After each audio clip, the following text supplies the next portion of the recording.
23 फरवरी 2026 को मध्य प्रदेश के मुख्यमंत्री डॉक्टर मोहन यादव ने विधानसभा सत्र के दौरान कृषक कल्याण वर्ष 2026 पर वक्तव्य देते हुए कहा कि किसानों का सशक्तिकरण ही प्रदेश के सर्वांगीण विकास की आधारशिला है। इसी संकल्प के साथ वर्ष 2026 को कृषक कल्याण वर्ष घोषित किया गया है, जिसका उद्देश्य किसानों को अन्नदाता के साथ ऊर्जादाता और उद्यमी बनाना है। मुख्यमंत्री ने बताया कि राज्य सरकार किसानों की आय बढ़ाने, फसल विविधीकरण को बढ़ावा देने और कृषि को लाभकारी बनाने के लिए कई ठोस कदम उठा रखे। उन्होंने कहा कि समृद्ध किसान समृद्ध प्रदेश का लक्ष्य ही सरकार की प्राथमिकता है, जिससे मध्य प्रदेश को देश का खाद्य भंडार बनाए रखने के साथ वैश्विक एग्री एक्सपोर्ट हब के रूप में स्थापित किया जा सके। सरसों के लिए भावांतर योजना लागू करने का प्रस्ताव, सरसों के रकबे में 28% वृद्धि और 15.71 लाख मीट्रिक टन उत्पादन अनुमान के बीच सरकार ने भावांतर योजना लागू करने का निर्णय लिया है। मंडी दर 6,000 रुपये क्विंटल और MSP 6200 क्विंटल की अंतर की भरपाई DBT के माध्यम से किसानों को दी जाएगी। उड़द प्रोत्साहन योजना से फसल विविधीकरण को बढ़ावा, ग्रीष्मकालीन मूंग के स्थान पर उड़द उत्पादन बढ़ाने हेतु प्रति क्विंटल 600 रुपये बोनस देने की घोषणा की गई है, जो MSP के अतिरिक्त होगा। दलहन उपार्जन को बढ़ावा, चना 6.49 लाख मीट्रिक टन, मसूर 6.1 लाख मीट्रिक टन और तुअर 1.31 लाख मीट्रिक टन के उपार्जन हेतु प्रस्ताव केंद्र सरकार को भेजा गया है। चना मसूर खरीदी 24 मार्च से 30 मई 2026 तक प्रस्तावित है। मुख्यमंत्री ने कहा कि सरकार किसानों को सिंचाई, बिजली, ऋण और विपणन सुविधाएं उपलब्ध कराकर उनकी समृद्धि सुनिश्चित करने के लिए प्रतिबद्ध है। उसी भाव के आधार पर किसान कल्याण वर्ष हमने घोषित किया है और जैसा कि सबको याद है, बीते समय हमने सोयाबीन के ऊपर लगभग 1,500 करोड़ से ऊपर की धनराशि भावांतर के माध्यम से किसानों के खाते में DBT से जिसके आधार पर हमारे भाव किसान अपनी फसल को मंडी में बेचने आए, मंडी जीवन तो मंडी में व्यापार व्यवसाय बढ़े, सामान्य प्रकार से काम चले। उसी योजना के सफलता के आधार पर पूरे देश में मध्य प्रदेश सरकार के इस निर्णय को सराहा गया है और सफलता के साथ इस योजना पे केस स्टडी करके कई राज्यों ने इस योजना को समझने के लिए हमारे राज्य में भी आए और अधिकारियों के साथ दिल्ली में भी इस योजना के ऊपर प्रेजेंटेशन हुआ है। मैं माननीय प्रधानमंत्री के माध्यम से जब किसान कल्याण वर्ष की हमने घोषणा की तो इसमें केवल किसान अन्नदाता नहीं, आगे जाके ऊर्जादाता भी बने, उद्यमी भी बने और समृद्ध किसान समृद्ध प्रदेश के इस बड़े सपने को पूरा करें। इस दिशा में हम लगातार आगे बढ़ रहे हैं। इसलिए मध्य प्रदेश के अंदर देश का खाद्य भंडार बनाने के लिए वैश्विक एग्रो एक्सपर्ट के रूप में मध्य प्रदेश को जाना जाए, इसमें हम काम कर रहे हैं। और इसी सिलसिले में जब हमने भावांतर योजना सोयाबीन में सफलता के साथ लागू की, ऐसे में आज वर्तमान के समय में इस फसल के साथ हमारी सरसों के रकबों में पूर्व की तुलना में, क्योंकि सिंचाई का रकबा हमारा बड़ा है, इरिगेटेड एरिया नदी जोड़ो अभियान से लेकर नर्मदा के नदी साथ साथ बिजली की उपलब्धता और पानी की उपलब्धता होने के कारण से वर्तमान में एग्रीकल्चर का सिंचाई रकबा 28% बढ़ा है सरसों को लेकर के, और द्वितीय अग्रिम अनुमान के अनुसार लगभग 15.71 मीट्रिक टन का इसमें वृद्धि हो रही है। हम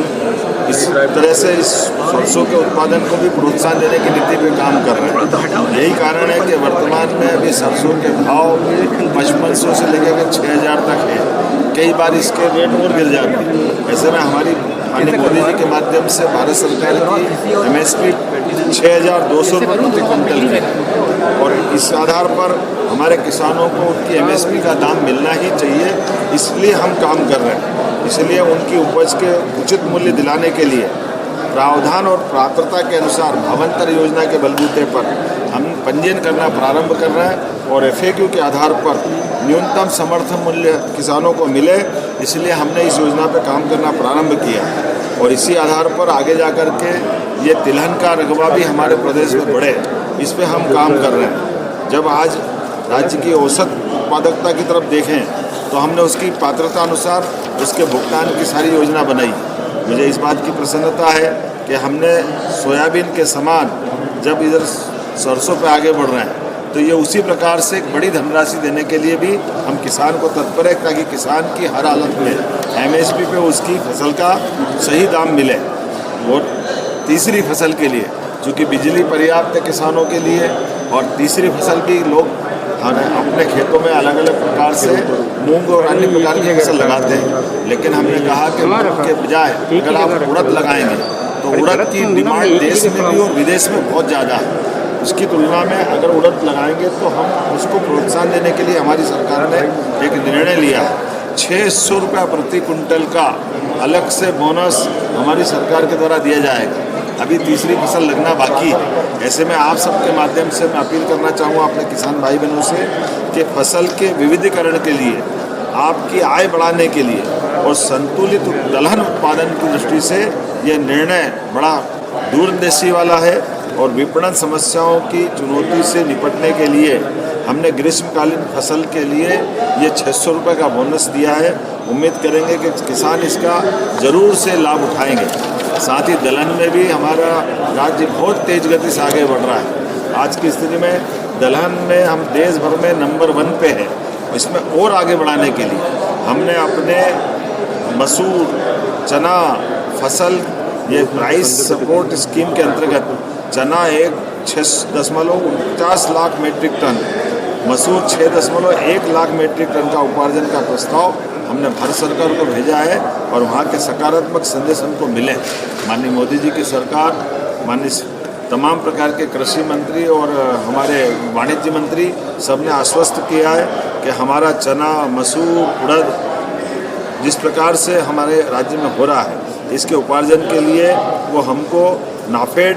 और NCCF के माध्यम से सीधे 1.31 लाख मीट्रिक टन का प्रस्ताव हमने भेजा है और उसके सकारात्मक संदेश मिले। मैं आपके माध्यम से आज ये हमने अपना विशेष वक्तव्य विधानसभा में भी रखा है और जैसे कि मैंने अपने बजट वक्तव्य में भी कहा था कि किसानों को लेकर हमारी सरकार लगातार काम कर रही है। ऐसे में कहीं ओला, कहीं बारिश या कोई नुकसानी हुई है तो हमने सभी कलेक्टरों को उनके सर्वे कराते हुए यथायोग्य प्रकार से, यहाँ तक कि हमने तो पीला मोज़ेक तक में सरकार के माध्यम से पहली बार देश में किसानों को मुआवजा दिलाने का प्रयास किया था